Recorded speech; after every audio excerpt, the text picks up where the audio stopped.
Welcome to Haunted Homebodies, where Halloween isn't just a day, it's a lifestyle. I'm Ashley. And I'm Sarah, and we're your guides through the delightfully dark corners of comfort horror. Grab your break room coffee and your blankets. Let's get this party started. Today we are talking about Cabin in the Woods, which is a movie that we both share a great enthusiasm for, and we have talked about so many times. So many times. It's fun because we went from one of your favorites to one of my favorites to now one of our favorites. Woo! All right. So we were in an off-grid cabin once.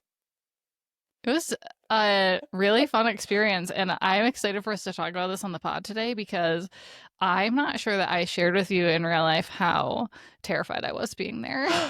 Are you serious?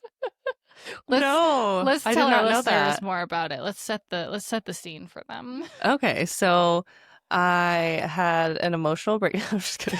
I decided to sell my home and go on a solo cross-country road trip. Just me, my anxious little self, and my anxious sir, that's not a word, even more anxious dog. And I was like, we're just going to drive around the country and we're going to find ourselves. We're going to have an adventure. It's going to be cool. And then I was like, oh, it seems like kind of a long time to be going around by myself. Like maybe someone else would want to join me. And so I kind of put it out there to my network. And of course, you were the only one who said, one, that you wanted to go, and two, like actually followed through with it. So we decided the period of the road trip that worked best for your schedule was the chunk where I would primarily be in Montana. And I had already booked all my Airbnbs with like varying degrees of thought. You know, some were just like, that looks cool, or that looks cool, or that'll be an experience. Well, that's a TP. Sure, I'll stay in that. And you happened to hook up with me during this part of the trip where I had booked an off-grid cabin. And it was like pretty truly off-grid, like nothing. Like we I don't remember if we had a cell signal, but no electricity at all, no running water, like just no modern day amenities. It was an outhouse situation. A cute little outhouse, I think. It was a pretty classy outhouse as far as those go, but an outhouse nonetheless. Yeah. And it was a really cozy cabin. This was not the cabin from Cabin in the Woods. No, it was not rustic. It was actually super nice. It just didn't have electricity. Yes. Which you don't think about, like how dark it's going to be. Yeah. It was so dark. Like it had a couple like wind up lights, and I think I had a Jackery, like one of those portable power sources. So we maybe had like one light going, but it was just like very dark and very quiet. Yes, it was. I don't think like it wasn't miles away from anybody else, but it was far enough away that you certainly couldn't see or hear anyone else. But it was also one of those places where you could hear every little noise in the woods. It's very true. I don't remember being scared. I guess because, I mean, I had been alone on this trip for most of it, and had been in like more like populated places with electricity and lights and all of that. But I do remember when we got there, there was a kind of like welcome book there, and it was like, if you're here during this month and this month, be careful because there's a mountain lion that likes to sleep under the deck. We're like, okay. Yeah, let's just keep that in mind.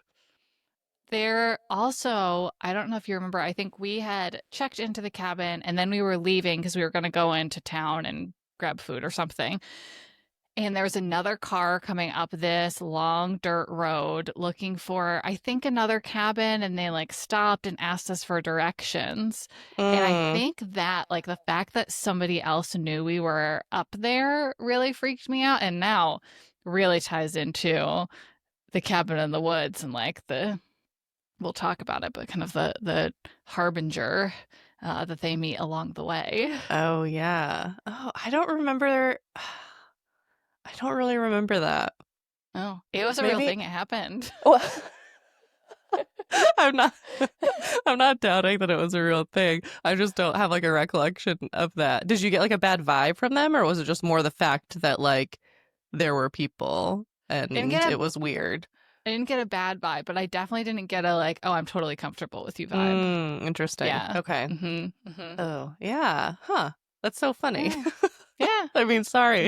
Now you know. It was our last night. I was with you Yeah. for like 3 or 4 nights. It was our last night before I had to fly off back to Right. wherever I The was real living at the world. time. Yeah. Yeah. Huh. Why didn't you tell me that you were scared? I think I wasn't really scared until after we went to sleep. So it was Okay. like a little too late after that point. It was like, just suck Yeah. it up, Sarah, fall asleep. It was okay. I'm okay. Well, yeah.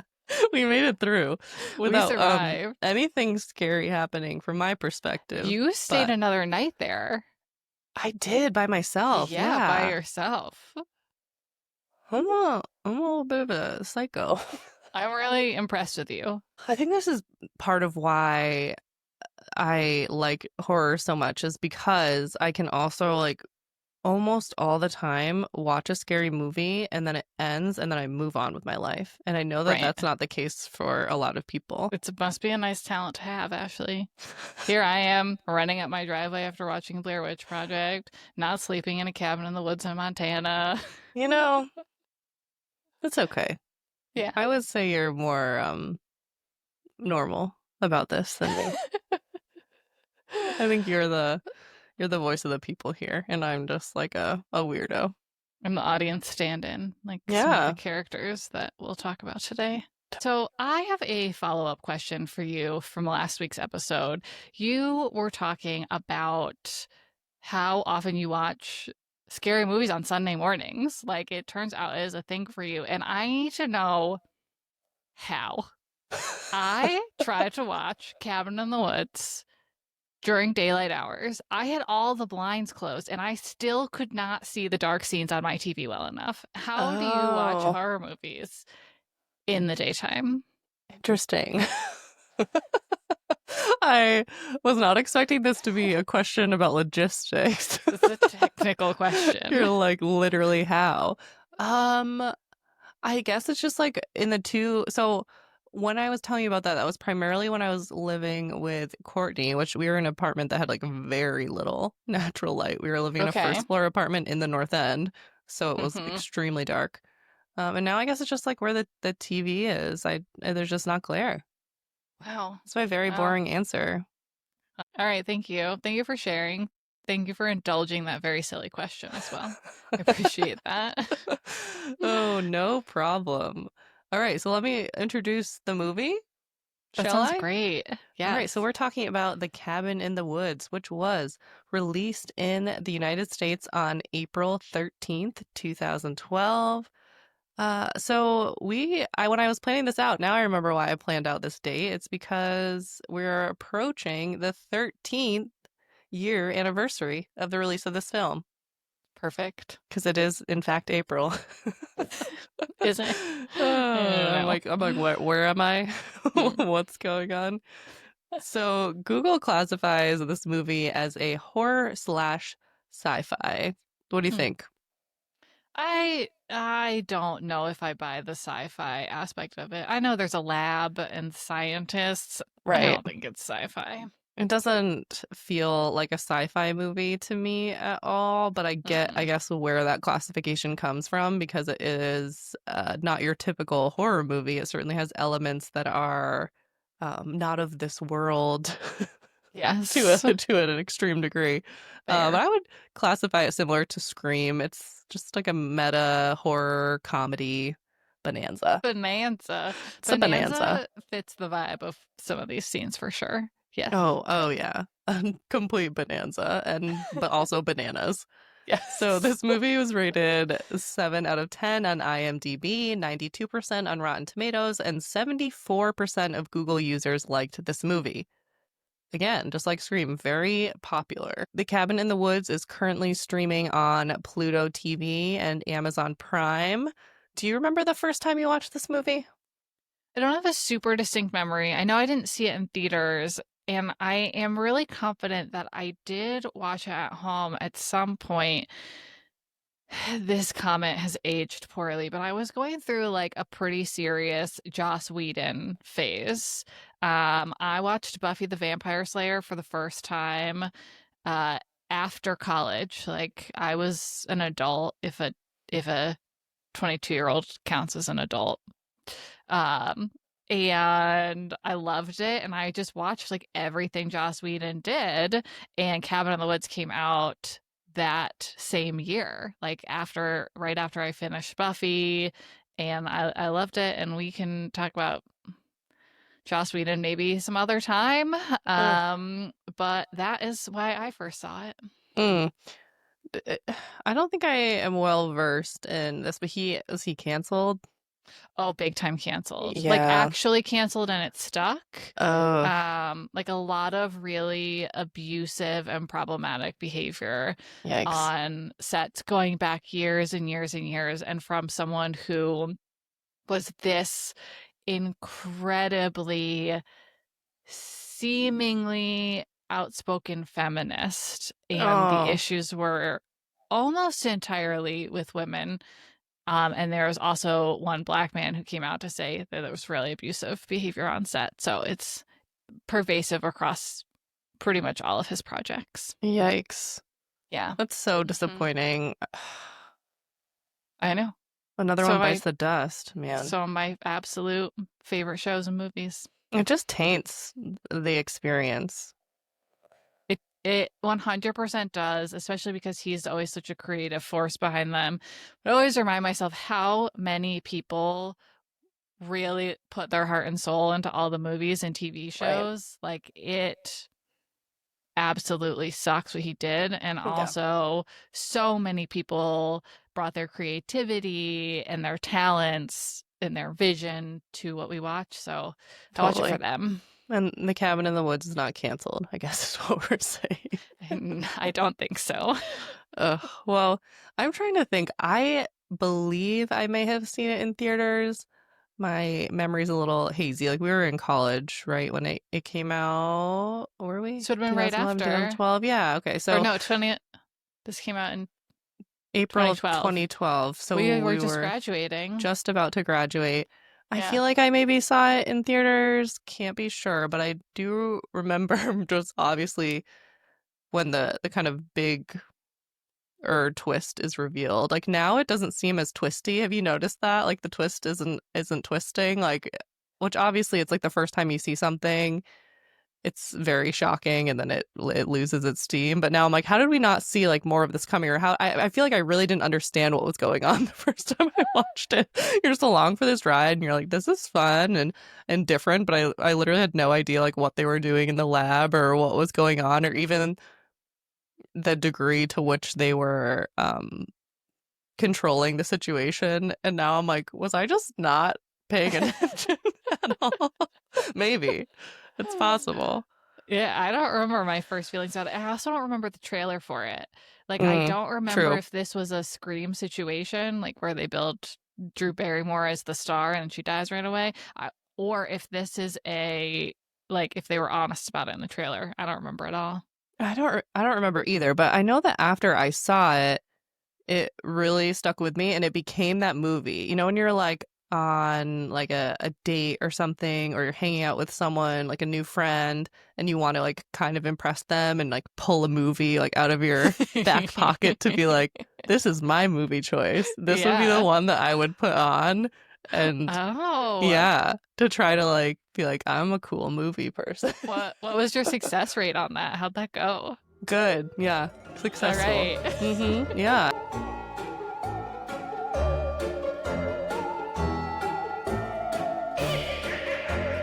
All right, we're gonna whiz right through this plot because I think we can all agree the point of this movie is not the plot. The plot is kind of satire in itself. This is meta.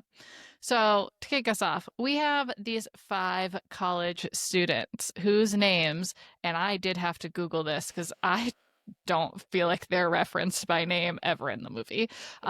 We've got Dana, Kurt, Jules, Marty, and Holden, and they are all heading out on a weekend trip to a remote cabin that is owned by Kurt's cousin. They all pile into an RV which is the first confusing thing that happens in this movie. If anyone could at me and tell me why they drove an RV to go to a cabin that they were going to sleep in, this has haunted me since my last rewatch of this movie. I could maybe help you out there. I don't know if it will satisfy you, but I think that's just a meta reference to Texas Chainsaw Massacre. Like Okay, a I will accept that. kind of a, they're not in a camper per se. I think they're in like a 70s like VW kind of van, but I think they were trying to replicate that feeling of like, friends kind of like hanging out in the back of the van, just like having a good time, and Okay. just to have more of that dynamic, maybe a more dynamic scene than if they were just sitting, I guess, in a car together.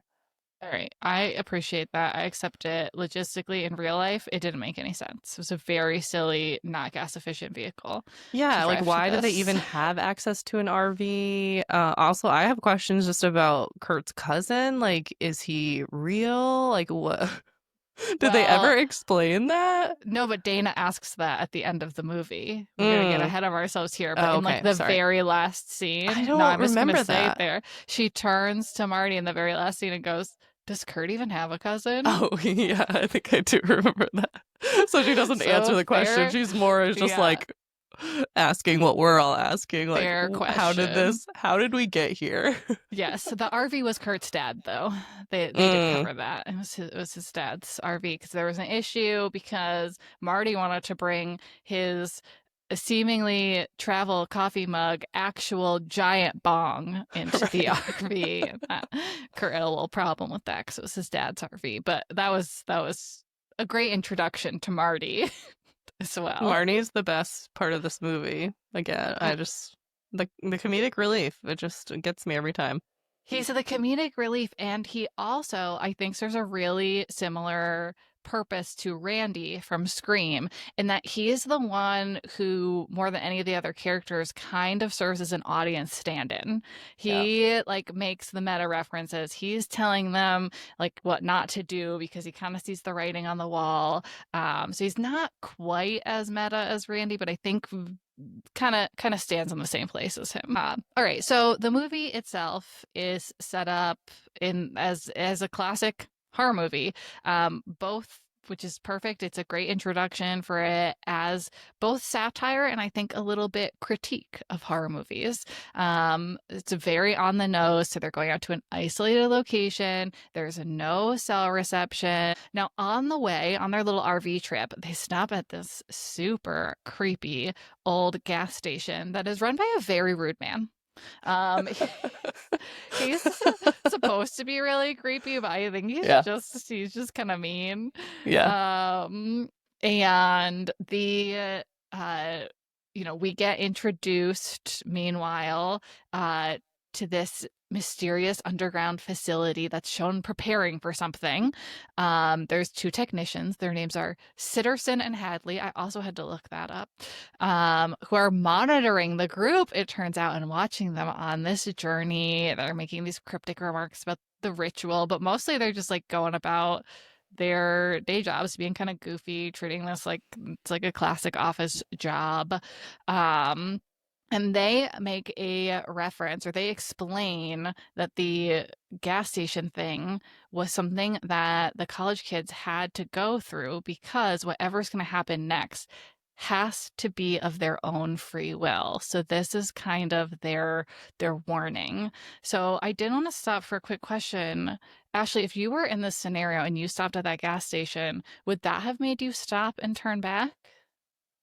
Hmm. I think yes, because I have watched this movie and I'm familiar with the Harbinger of Doom and what that means. Mm. If someone is being a harbinger, I'm going to harbinge. I'm going to listen to what Do that you man has to harbinge say. or does he harbinge? He's the harbinger, so he harbinges me. I don't know. I don't know. Someone's getting Amazing. harbinged, and like I'm going. Harbinging is happening. I don't know. I might. I feel like I say that now, but if this scenario did happen, I think he was rude, and he does say stuff about like, like getting back. Now that's your concern, and kind of like spits at him. He's like you say, he's very rude, but he isn't saying like that place is haunted or there's a killer out there. If he said that, then I think I would be like, I don't know, but also like, are you reliable? you seem you seem a little iffy. So I might go, but I think once I went into the cabin, then I would be like, I'm not staying the night here. This Well, is a no that's for maybe why me. they brought the RV. They could stay in the RV. Like, yeah, Anyway, that's anyway, true. that's exactly why I ask. I feel like the Harbinger is not scary enough, or like does it? I don't think he harbinges No, very successfully. He just gives weird vibes, and that's they it. seem Hadley and Sitterson. You said their names. I know it's Hadley and Apparently, something. Yeah, they seem very satisfied by his reaction, yeah. which is literally my favorite scene of the entire movie when Morty calls in. Short from Mordecai. Oh, Important detail here. It's so good. It's the name of the episode. So he calls in the Harbinger, Mordecai, Morty, and Sitterson and Hadley have him on speakerphone, and he is saying this like ridiculous, like end of the world type speech, and it's so creepy. And then am I on speakerphone? It's just the I goofiest. he's like, the lambs have come to the killing floor. They will once again be. And then he's like, am I on speakerphone? It gets me every time. Every single time I watch it, I chuckle at that part because it is comedic gold. And then, they kind of like are like, oh, yeah, so sorry about that. And he's like, that's rude. I don't know who could be in the room. And then he gets back right back into it.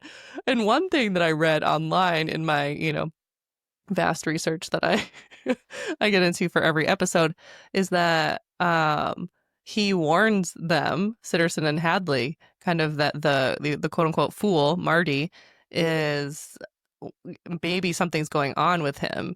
He says something Oh. um like the fool's insolence almost derailed the entire operation, blah blah blah. And then he's like, I'm still on speakerphone, aren't I?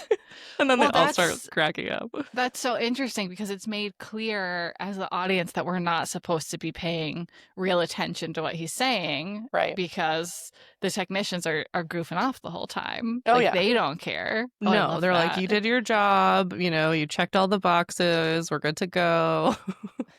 Love you, Yes. Morty. Oh my gosh. Yeah, and it happens again. Well, it doesn't happen again. They just keep going. And Bradley Whitford is just being a big goof. He is a big goof throughout the whole movie. And this brings me to my second question, Ashley. Is it weird that I had and still to this day have a massive crush on Bradley Whitford? Like in this movie or in general? In everything, in In all every movie. things. What? Oh, The West Wing is probably. Yes. Yes. Is he like more swoon-worthy in that? Um, so interestingly, if I managed to take a step back, I would say no.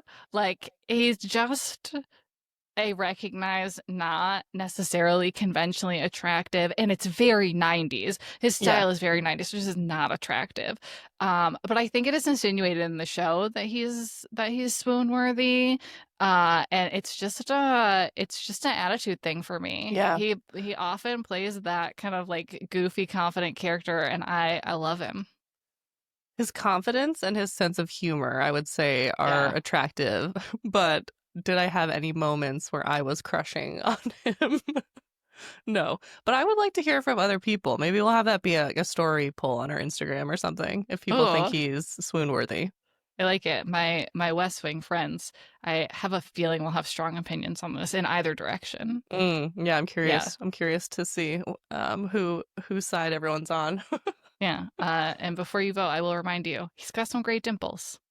Bradley's got some great dimples. Did you point at your own dimples? I did. Cute. So it turns out, as we're spending more time with the technicians, that this whole cabin is rigged with hidden cameras, not only the cabin, but like the outside area as well.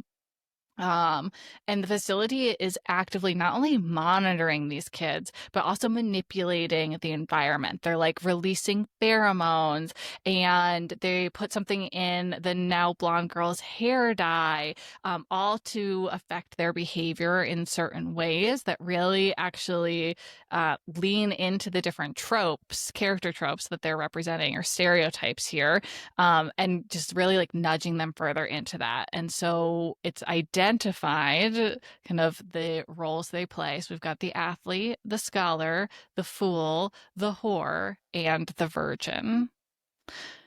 And they, in a very strange game of truth or dare, head down into the cabin's basement where they discover a bunch of really strange objects. Of the objects in the basement, Ashley, which would you have been most drawn to? And then now knowing that these each correspond to a monster that would have appeared in the film, do you know what that object corresponds to, or do you have a guess what the corresponding monster would have been to that object?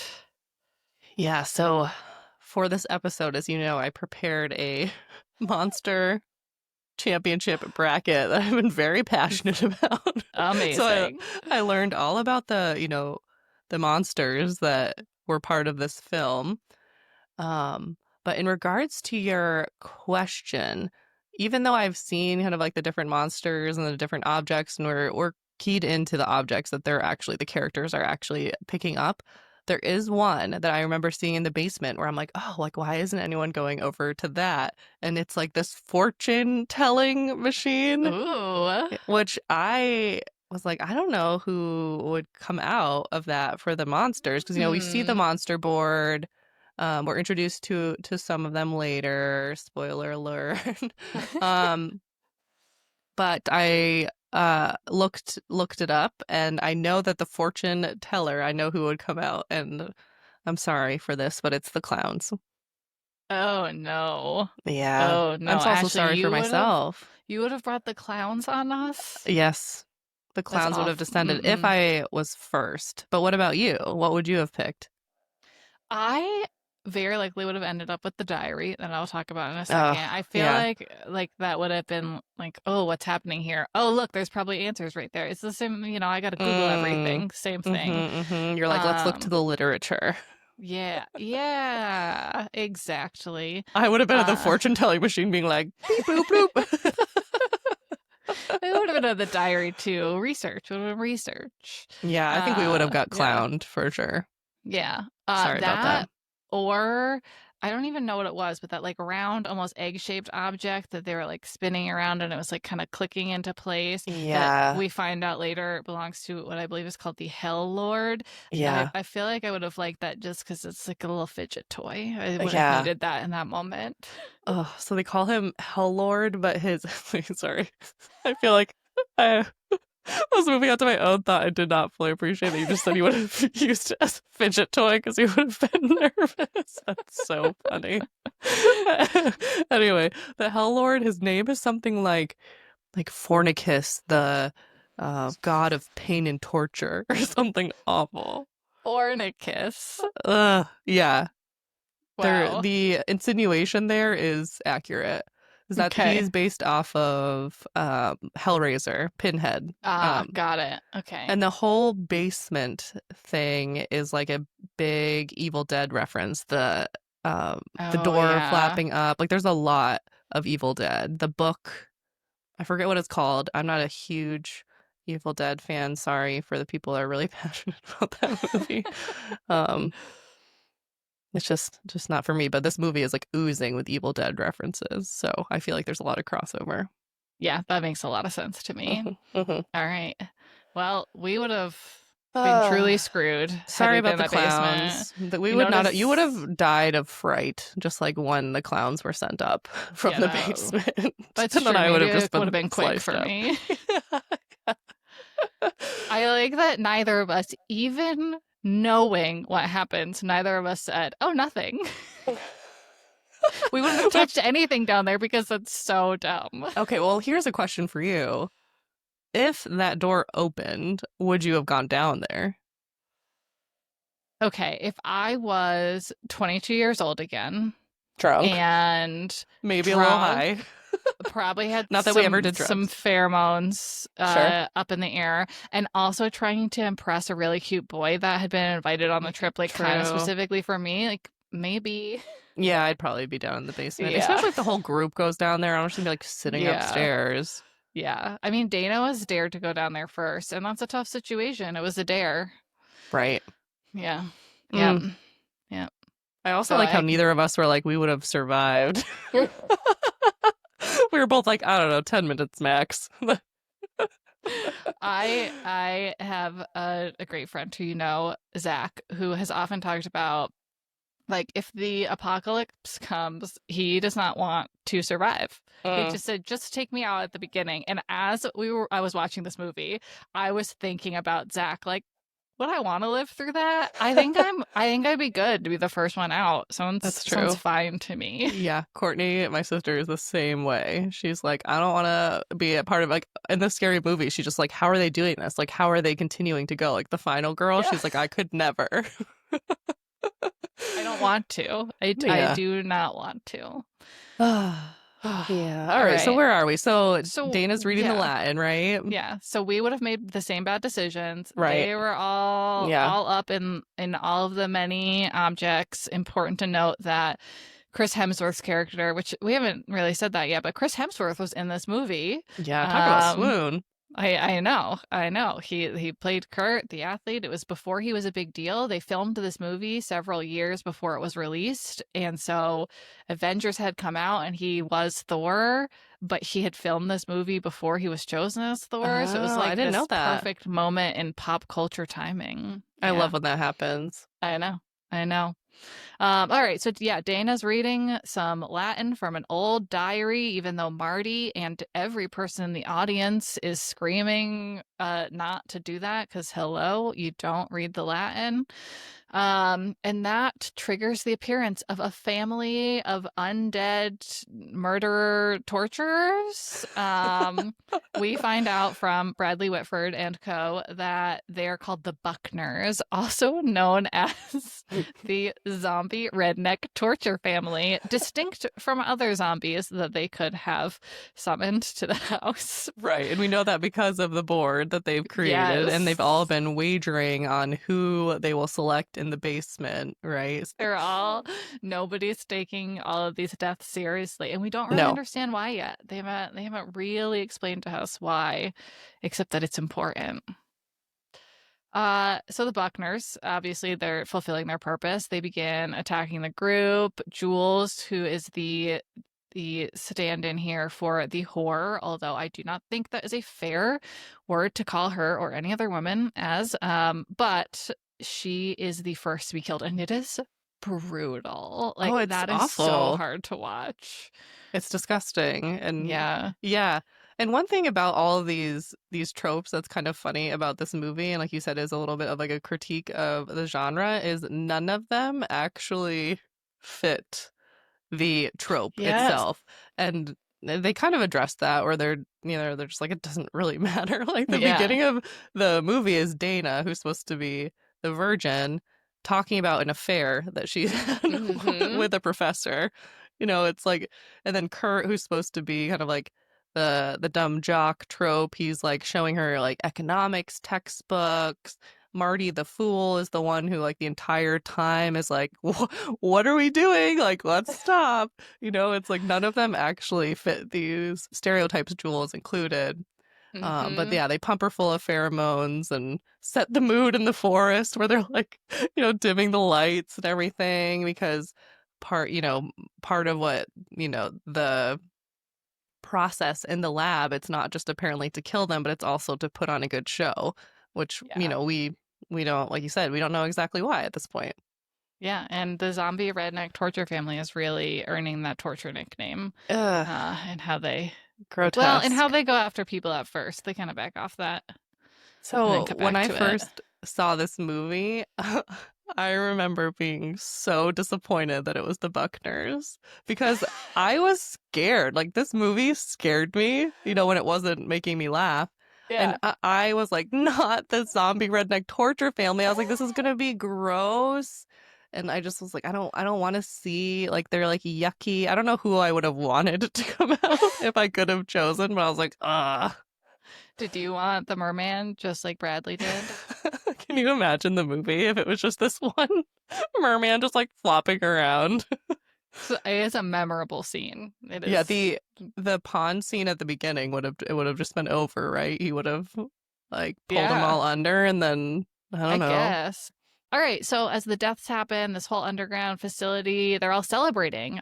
They think that everything is going as planned. Our boy Marty, who is quite high, does begin to suspect that something is very wrong. He finds a camera, and he's like starting to put some of the pieces together. But then he gets attacked, and we're led to believe Marty is no more.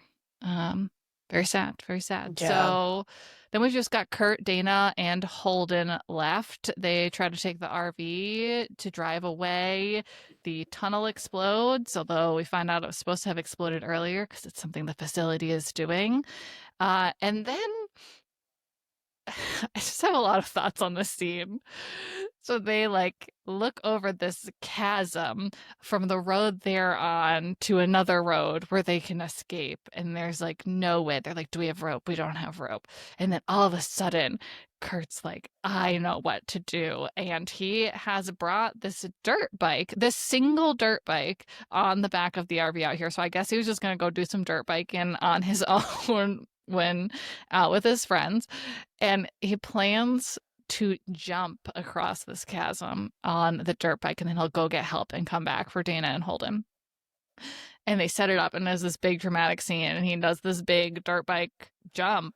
Even though, like, I don't think he really had a ramp up. I don't know. No. Anyway, he does a big jump, and then he hits this wall, and you can see it's like that movie, like technical screen that he's hit that tells you that something's off. It's like this weird electric wall that he hits, and then he hits it and drops forever and ever and ever and ever. And goodbye, Yeah. Kurt. Which I'm guessing is like why that scene existed was just to demonstrate the wall or to demonstrate to the other characters like, oh, there is no way out. Like it was kind of like Mm. well, what do we do now? There's nowhere to go.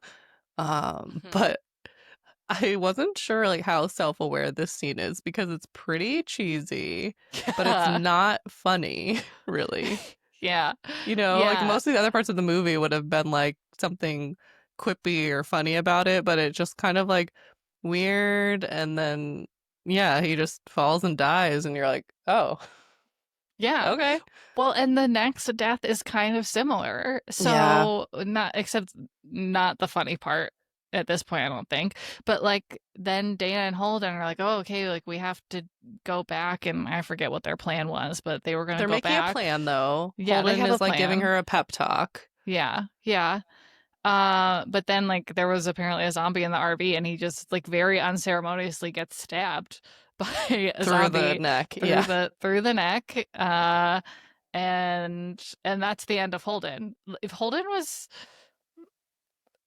I feel like Holden was not given enough in this movie. He has like the No. least personality. You were able to just go through every character and say why they weren't their stereotype, Yeah. except Holden, Yeah. who's supposed to be the scholar, and I don't think was shown to be the scholar or to not be the scholar in any way. I agree. He was a total kill-off character, and I do actually Yeah, appreciate how jarring that scene was. Like, it definitely shocked me the first time I saw it, yeah, and I like the way they juxtaposed it with him giving her a pep talk, and yeah, then all of a sudden the rug being like ripped out from underneath her, and being like, "You are truly alone now." Like that was very yes. harsh and well done. But yeah, it was not an upsetting death at all. Like Jules a No, little bit. Marty, definitely. Kurt, I was sad. And then Holden, you're hmm just like, whoa. Anyway, yeah. Yeah, good luck, and then Dana. he's gone. And then we never see him or his body again because he was driving the RV, and once he got stabbed, the RV ended up in the lake. The Dana crawls out of the lake, and the underground staff start celebrating like hardcore now because apparently the virgin's death is optional as long as she suffers, which is Oh, okay, awful. which is awful, but just to change the mood, bring it back up here. The scene where Hadley is reflecting and kind of sharing that, and then he's like, I'm almost like I'm rooting for her. She's just got so much fight. And then he turns and he's like, tequila! Yeah. Tequila is my lady! Because someone has like come in from another department. And you're His, telling me you don't have a crush on Bradley Whitford uh, after that scene, Ashley? him and Sitterson, like we talk about how the characters in the cabin who you'd expect to be the main characters, they're all, including Dana, like later in the movie we get more from her, but none of them are really fleshed out at all, which is typical of a No. horror movie, Yeah. right? We're not getting these Hmm. like well-rounded characters with a backstory usually in like a typical movie. But Sitterson and Hadley are such good characters and such a good duo. They're so funny. Yes. Yes. They're what I remember about the movie. Like when I haven't watched it in a while, I remember them. You're right. The rest of the characters are Totally. not If that you took memorable. if you took them out of the movie, if you cut all of the scenes with them and just cut that out and you kind of had this like mystery, oh, there's something else going on, the movie would just be like, eh. It would like have kind of a cool ending, but it would be like, oh, this is fine. Yeah. Really boring I for the first three quarters, but they make it so entertaining. They do. I love them. I think you have a crush on Bradley too. I'm just saying. Okay, so there is one of those scenes that is so memorable is the underground staff is celebrating, like partying. There's music, there's drinks, everybody's hugging. There's all sorts of weird little office party interactions happening, which is also kind of fun. And in the background on a big screen is Dana just being tortured by a member of the Buckner family. It Papa is Buckner. gruesome. Awful. Yes, yes. But then it turns out Marty isn't dead. He gives Papa Buckner a real good whack with his travel coffee mug bong. Right. Loved that he brought that back. Um, Brings her into a grave, which turns out to be this little underground bunker with a hidden elevator, which they take down, and then they find themselves in the heart of the underground facility. And this is where we get introduced to the monster cubes. We see this warehouse full of monsters locked in glass cubes, and Dana figures out that each one is connected to one of the items in the basement. So she figures out it's from the Hell Lord Fornicus, because she sees his little fidget toy. Um, she figures out the facility chooses the monster based on what the group activated. So Dana and Marty release all of the monsters in the facility at once. I think she says, let's get this party started, and hits the master purge button, and literally all hell breaks loose. I love it. It's just absolute chaos and destruction. And this is when the movie it's like a flood of references to Yes. horror movies and their villains and different tropes. It's so much fun to watch. It's so fun. And aside from the monsters, they even do other horror movie references, like I mentioned with the Evil Dead, with like the trap door swinging open. And then there is a really gruesome part in the movie where the second wave of military security guys comes in, and the elevator with the two elevator shafts on either side is just covered like three-dimensionally in blood. And I think that was a reference to The Shining, that Oh yeah. iconic Shining scene. Well, there are Uh, creepy twins at some point, I think. yes, Also, there yeah, are. There are creepy yeah. twins. There's just, like you said, so many. But also, I remember the first time watching this movie, the scene is shocking and jarring. And now watching it, it's a lot of fun, but it's also like extremely gruesome and messed up. Like there is a lot going on. Like on the security cameras, you're just seeing all of these workers being like tortured, mutilated, like zombies vomiting green goo into their mouth. Like it is horrific. It is super gory. Uh, but I think the movie has done a pretty good job to this point of making us not feel that bad for these people. It's They were true. It's right. true. They It's were it's a all very celebrating. it's a weird thing because on the one hand, I'm almost attached more to Sitterson and Hadley than I am like Yeah. rooting for Dana and Marty, but I am rooting for them at the same time. And then there's also this sense of, if we want to get really deep here, which, bear with me for a minute, there's this sense of like compliance and duty and that kind of aspect. Like, I Hmm. could see a lot of people going to this place and being like, I was just doing my job. And when you think about the reveal at the end of like what is their job to do, It's a big one. it's a big ethical question where it's like, okay, well, do you want them to do their job or not? Well, let's talk Yeah, about let's that. Let's get talk there. about that purpose. So, Dana and Marty make it out of all of this chaos and destruction, and they meet the director of the facility, whose voice we have heard earlier in the movie, and who is played by Sigourney Weaver. It's so great. I love this little cameo. And Sigourney explains the stakes. If the ritual fails and the gods aren't satisfied, the whole world is going to end. Um, so they find out that this whole facility exists for this point. The gods are referred to as the old ones, and these archetypes that we've been talking about that each of these people references, they have to be sacrificed in a kind of specific order. The whore has to be first, the virgin, if at all, has to be last. So Sigourney explains this, and they've got like 8 minutes till sunrise. It has to happen before sunrise. And Dana kind of turns on Marty.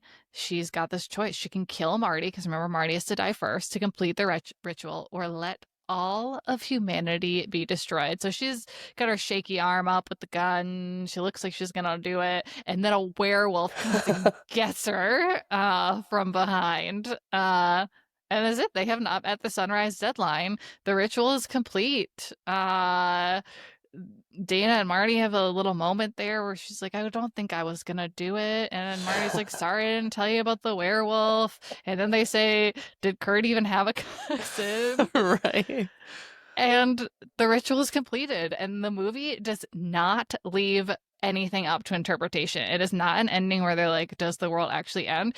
It ends with a giant hand bursting out of the earth. Like, the old ones have arisen. The world as we know it is over. And that's it. That is the end of the movie. So how do you feel about this? This is so interesting and so different from so many horror movies. Like, nobody gets away.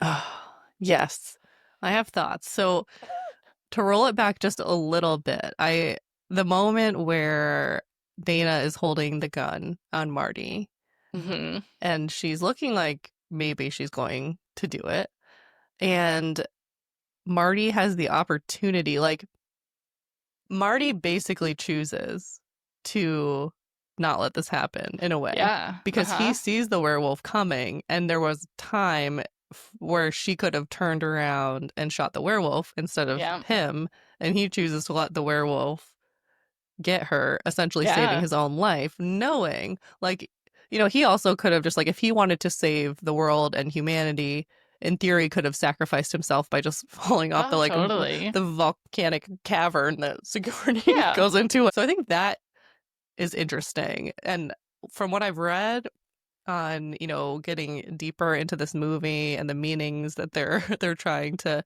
get across, basically is a discussion of like, is humanity worthy? And that's why we're gonna going Oh. back and forth between Sitterson and Hadley and talking about like their morality and their ethics, and then Hmm. the individuals and the sacrifice, and is one life worth more? For some reason, I just thought of that part of Avengers. I think it's an Endgame where they're trying to save Vision the like robot, but he has a soul, okay? It's established. And Captain America says something like we don't trade lives or something. So they're basically Mm, going to let the whole world go up in flames instead of just being like give up this one person, yeah. which I don't know, I kind of feel like is right. You're saying that you share morals with Captain America. Yeah, I guess I Yeah. do. I do. So I mean, I think that the movie makes that argument very much. Like the ends do not justify the means. We do not trade lives. It's really not subtle in saying no, that is not okay. And I was reading that Joss Whedon and the co-creator, the guy who wrote the script with Drew Goddard, they fought for that ending. They basically said they Mm, were not going to make it unless they got to have that ending. So that meaning was interesting. really important to them. It is a weird ending because like we're supposed to leave the movies feeling satisfied. That is what they're Hmm. designed to do, is to take us on this journey of some kind of transformation, and then like a satisfying ending that establishes that transformation. In this case, the transformation is humanity is not worthy Yeah. and the world must end um, in order to not, sacrifice these individuals.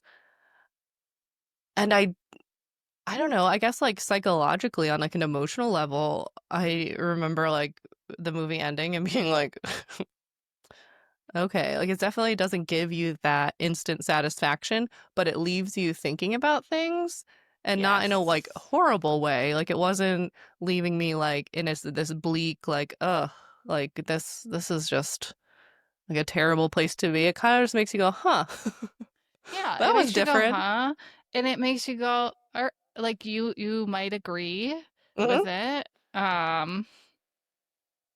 I think if they didn't get away, if they killed them, I think you'd have to think about like, okay, like was that the right thing? I think the only reason why um I don't fully agree with like the way that it went down is because like personally, I feel like if I knew that the world was going to end, I think I would have jumped in the lava to save the world. I think so. I think so too. But you remember, it's not just the sacrifice. It's not just the individual dying. There's the showmanship to it. There's the torture aspect to Yeah, it. And Marty, like you said, is really the one who made the decision. He's like, that's I don't think it's just about the fact that it's people dying. Like it's the whole thing is true. pretty messed up. Which they do address to a degree at some point. Like Hadley says something like, "Remember when you could just throw a girl in a pit of Hmm. lava or something?" So it's establishing that the gods are getting hungrier and hungrier for more of a show and more of a sacrifice. So that's going to continue Yeah. to escalate, and there's going to need to be more violence and more death. And yeah, Hmm. maybe Marty, the quote unquote fool, has this wise moment and is just like, I don't think humanity's worth it. And then they have some line that's like, let's give someone else a chance or something. Yeah. Yeah. I'm okay with it. I think it's good. I think it's interesting. It's one of our absolute favorite movies. You and I love this movie. We talk about it. It is a fun ride, start to finish, that also somehow makes you think. Generally, yeah, I think if you see it for what it is, and you can take it seriously or you can just be like it was a fun ride. Either way, I think it's If great. nothing else, young Chris Hemsworth and who cares what age, Bradley Whitford. Like this is like bringing me back to a previous previous shoot a previous episode where I revealed my enormous crush on Faramir. Yeah. We, Now to you each all their know this own. important thing about me.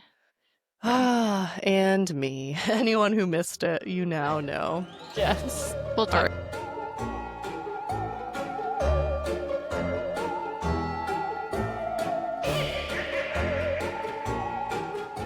So we're going to talk about our Army of Nightmares bracket. I am so excited. I don't really know exactly how I came up with this idea. I think I may have seen like a this monster versus this, and then I was like, oh my gosh, we should do it like a whole bracket. I think the train of thought ventured from the maybe seeing the this monster versus this to also my sister talking about how she recently did a bracket for The Bachelor. Oh, fun. Yeah. Yeah, and was saying how that made it more engaging, and I don't know, somehow my strange little brain was like, we should do a bracket for this and decide like who we think like the winning nightmare of all nightmares would be. Yes. Asking for some audience participation, and then in a future episode, anyone who participates, we will reveal the winners. But for now, we are going to reveal to each other who we picked as the winner of the Army of Nightmares bracket. Oh, you picked the dolls. I did. I love it. So tell me why you think these dolls are so deadly. Their movements were some of the creepiest parts of the movie for me. Like whenever you see them, there's just absolute chaos going on. There's really some of it's really hysterical. Everything's kind of funny and chaotic, and the dolls are so creepy and slow and intentional in what they do. And it just felt to me like anybody that they would be up against, they would outwit them. They felt to me like utter despair. Like if you came up against the dolls, you had no hope. They would be able to outmatch whatever came their way. They were truly the scariest thing that I saw. I totally think they were super creepy. I read somewhere that they were based on The Strangers, similar That makes masks to sense. that, and there were a lot of them. I don't remember how many, but maybe five or so. So I think originally I obviously gave this a lot of thought. I think originally I had them going pretty far just because they could like outnumber kind of whoever they were up against. But at the same time, there is this confusing aspect to kind of this whole process of like this mystical element. And to me, they seemed just human, right? So they're just these human people with weapons and like a really creepy attitude and look, but humans at the end of the day. It must be nice to be able to rationalize yourself out of utter fear of them. I find them terrifying. I made you redo this bracket because I really wanted the jack-o'-lantern in there. Since we are a Halloween year-round podcast, I was Yeah. like, oh my gosh. First, I forgot about the scarecrow folks because they don't come in until like the very end. Mm-hmm. And so I forgot about them because they are very like fall haunted. And then I was Yeah. like, oh my gosh, there was a jack-o'-lantern on the board. And we really don't see him much in the movie. No. But how fun. There I saw some behind the scenes of like how they had, this flaming pumpkin head. They just had like a guy like holding up a pumpkin with like Uh-huh. flames like underneath it. To be like the stand-in shots of the jack-o'-lantern. And I think that's why I had them beat out I had him beat out the dolls. I went back and forth on it.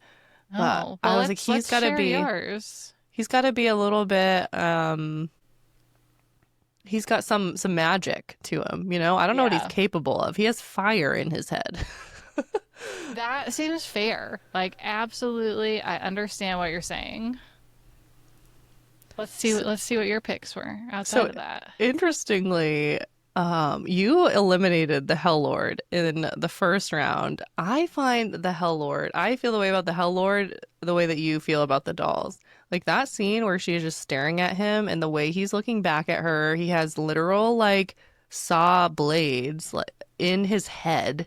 And I think also just connecting the dots, like knowing that he is the stand-in for Pinhead from Hellraiser and that he is just like uh sexual torturer deviant, and then the scene of like him and he has minions and they're like tying someone up in chains to be tortured. Like Fair. if anyone were to come out of that graveyard and into the cabin, I think he would be at the bottom of my list, like in terms of sheer terror and like this is going to be a really long and arduous process. Like the unicorn, so say the unicorn comes out and we're just like gored a couple times and then it's like over and we move on. Yeah. No, No that big is deal. fair. I'm also a little surprised that you didn't have like the clowns going all the way. Because one, you're What? terrified of clowns, and two, there was a scene where they're shooting the clown repeatedly and the clown did not die. Okay. two counterpoints for you here. One is that the task was described to me as them going up against each other Hmm. and not necessarily what I find most terrifying, even though that's what I ended up picking. Point two, I just had to give Bradley the one. He Mm. loves the merman so much, and I just had to give the merman a win. Wow, you really That's do truly what love him. happened. Yes. Okay, so you did it correct with who would win in a fight, but then you were also like, I have a crush on this man. I want to choose the merman. The merman seemed like if the merman flopped his way into the cabin, I would just like walk away, and then we'd be like done. We would I get think so. As away. long as she didn't get in the lake, it'd be fine. Right. Yeah. Right. Like maybe Yeah. one of us would have been picked off in the lake and then it just would have been like the longest process ever of like them having to like literally incapacitate us to the point of like passing out in the home so that the merman could catch up with us because he was like the size of a walrus. I guess so. Yeah, I don't really see the merman as a killing machine. The giant snake, I was like, he's gonna go far. That seems really fair. I feel like the dragon bat though can Yeah. fly.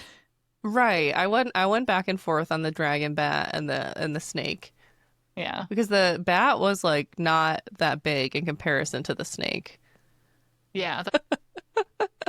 I picked the big snake. I'm also just really scared of snakes. It was a really big snake though.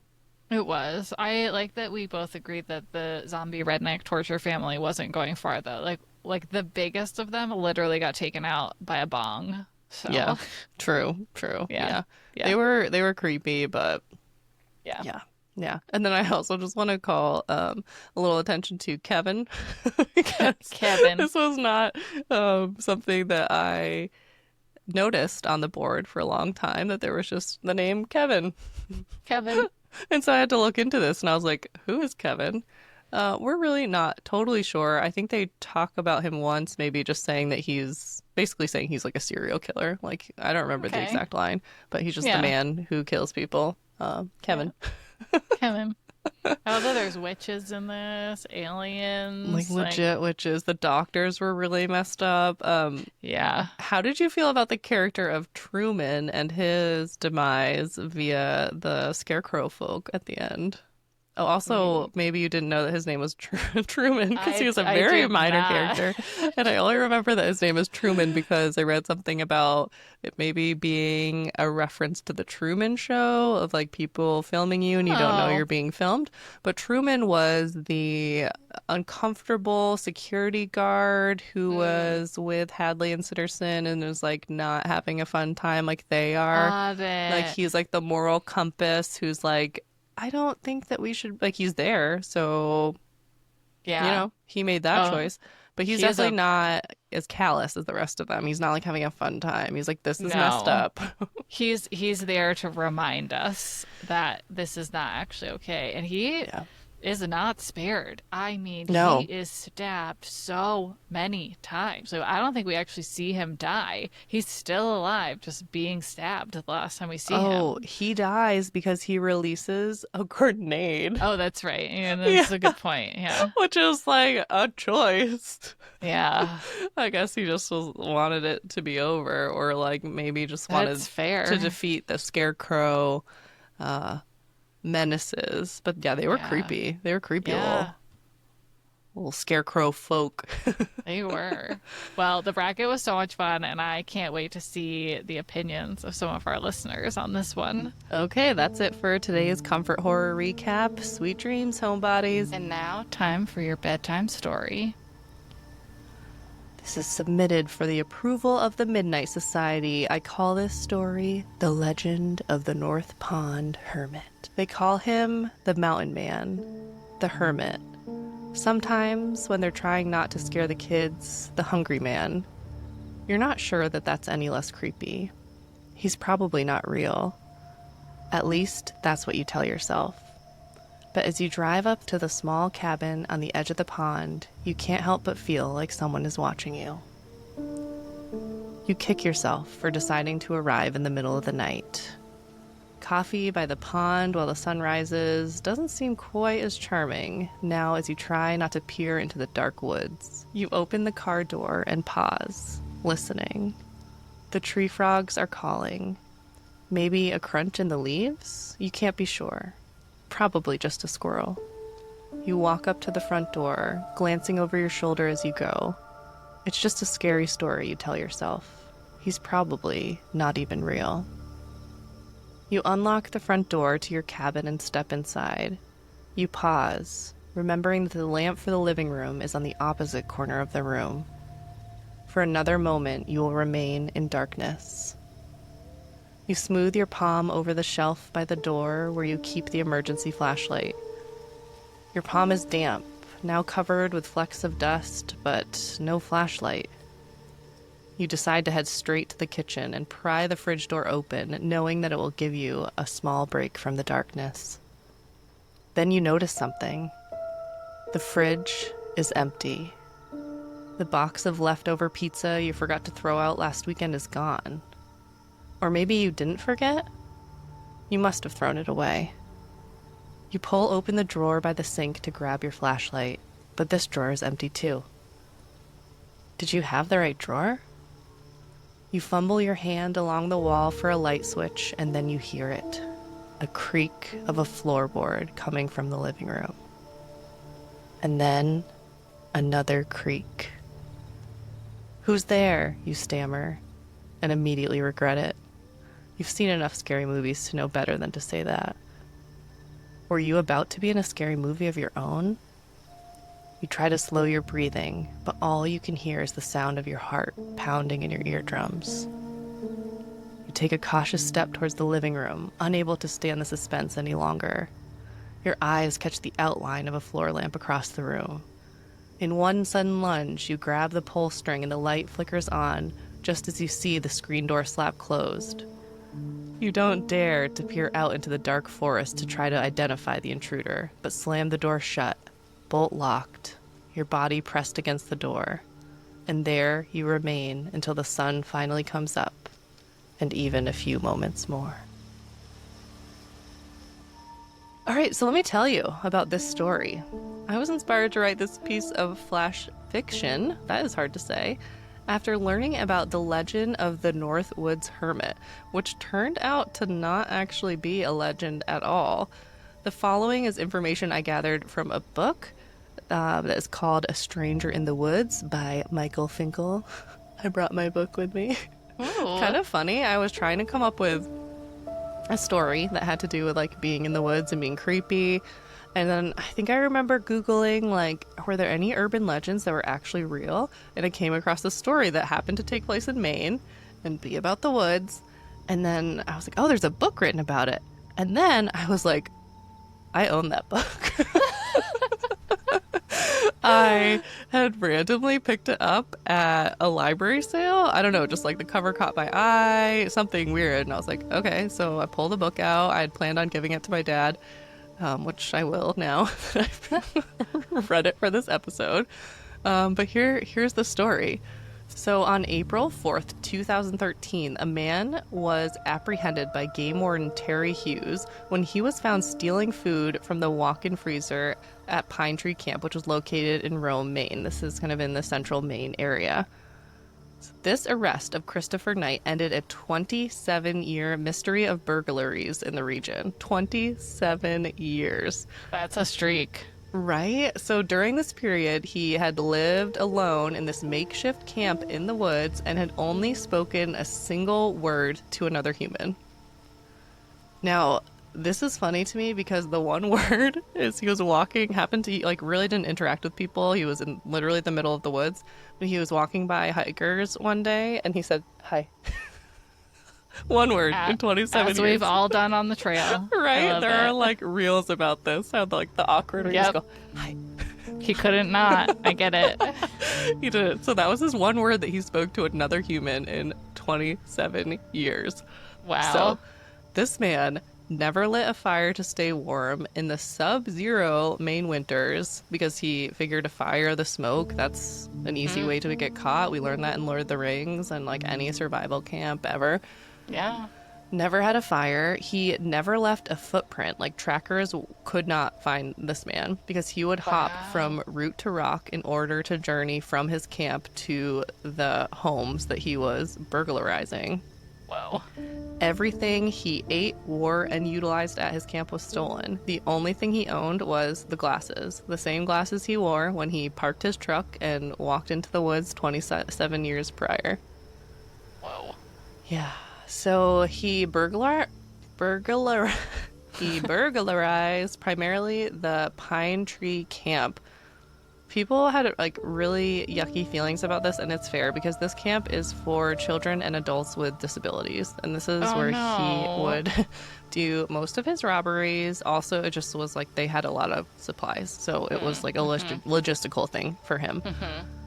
But he also would burglarize the surrounding cabins, and he mostly just took what he needed, but if we're being honest, he was taking some indulgences as well. So he took one child's entire stash of Halloween candy. Oh. Right? He had a big sweet tooth, so anytime he saw candy, he took it.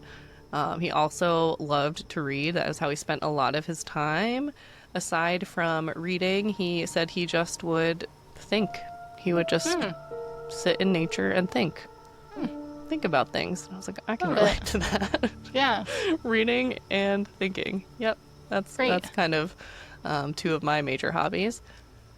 So Knight held himself to a questionable moral code, but a moral code nonetheless. He attempted not to steal anything that he seemed to think was of value, but he didn't really know like what might be valuable because he wouldn't take things that seemed like monetarily valuable, but as we know, like things can have sentimental value. So there were instances where he was just taking things that people really missed, but I mean, he took them.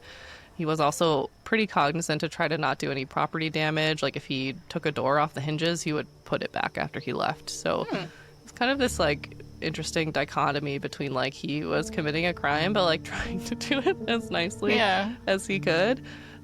So a lot of people obviously found these crimes to be bothersome, but many also kind of found them like harmless. And some cabin owners just like were like, okay, this is weird, but we just want it to stop. So I think one person left a note on the door being like, we'll buy you what you need, like just please stop like breaking into my home. But he didn't accept, and he just kept breaking into people's homes. Other people, understandably, found the crimes to be a lot more sinister. As the years passed, there was no camp found, no clues, no suspect. So this hermit became a thing of legend, right? People were just really second-guessing themselves. It had this eerie weight to it. The forests were feeling very haunted. People just felt like they were being watched.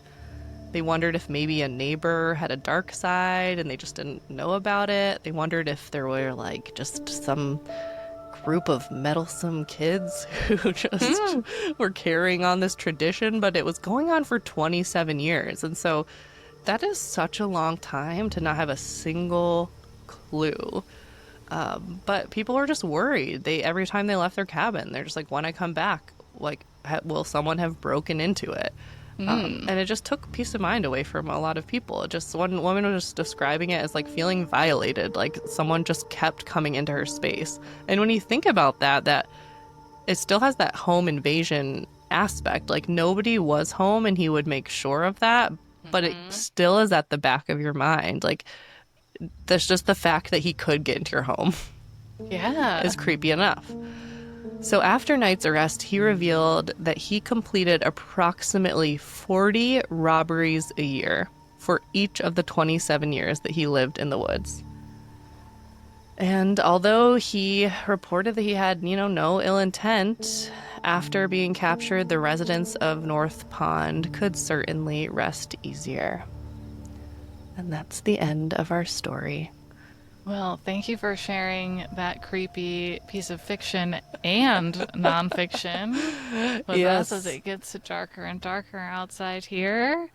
And Ashley, what are we talking about next week? Sarah, I am so excited for next week's episode because sometimes friendship can be the darkest magic of all, or something. Next week, we are going to be talking about The Craft. We'll see you there. Thank you so much for listening to today's podcast. If you're a new listener, welcome to the Homebodies. And if you're back again for another slumber party, we're so glad to have you. If you haven't already, please take a quick minute to leave us a review and follow us wherever you listen to podcasts. And also follow us on our haunted social channels. You can find us at Haunted Homebodies Pod.